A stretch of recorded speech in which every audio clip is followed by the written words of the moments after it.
ভারতে মেডিকেল ভর্তি পরীক্ষার প্রশ্নপত্র ফাঁস হওয়ার জেরে বিক্ষোভে ফেটে পড়েছে রাজধানী নয়াদিল্লি। জাতীয় পরীক্ষা সংস্থা এনটিএ নিষিদ্ধ এবং শিক্ষামন্ত্রীর পদত্যাগের দাবিতে তীব্র বিক্ষোভ করেছে দেশটির ছাত্র সংগঠনগুলো। শনিবার 16 মে প্রধান বিরোধী দল কংগ্রেসের ছাত্র সংগঠন এনএসইউআই এর সদস্যরা রাস্তায় নেমে তীব্র প্রতিবাদ জানান। ব্যারিকেডে চড়ে বিক্ষোভ করার পাশাপাশি প্রশ্ন ফাঁসের দায়ে জাতীয় পরীক্ষা সংস্থা বা এনটিএ নিষিদ্ধের দাবিতে স্লোগান দেন তারা। দাবি তোলেন শিক্ষামন্ত্রীর পদত্যাগের দাবির। পরিস্থিতি নিয়ন্ত্রণে আনতে চড়াও হয় পুলিশ। বিক্ষোভকারীদের রাস্তা থেকে সরাতে লাঠিচার্জ করা হয়। বেশ কয়েকজনকে ঘটনাস্থল থেকে আটক করা হয়। এদিকে প্রশ্ন ফাঁসের এই মহা কেলেঙ্কারির তদন্তে বড় সাফল্যের দাবি করেছে ভারতের কেন্দ্রীয় তদন্তকারী সংস্থা সিবিআই। ঘটনার মূল হোতা হিসেবে পুনের রসায়নের এক অধ্যাপক পিভি কুলকার্নিকে গ্রেফতার করা হয়েছে।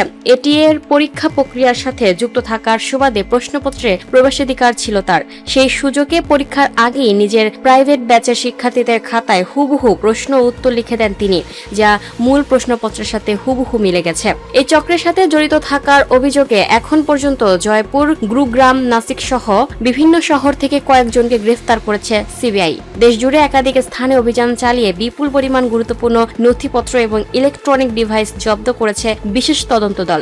দেশজুড়ে প্রায় 23 লাখ শিক্ষার্থীর ভবিষ্যৎ সংকটে পড়া এই পরীক্ষার প্রশ্ন ফাঁসের মুখে গত মঙ্গলবার পরীক্ষাটি বাতিল করতে বাধ্য হয় কর্তৃপক্ষ। তীব্র সমালোচনার মুখে ভারতের শিক্ষামন্ত্রী ধর্মেন্দ্র প্রধান আগামী 21শে জুন নতুন করে পরীক্ষা নেওয়ার তারিখ ঘোষণা করেছেন।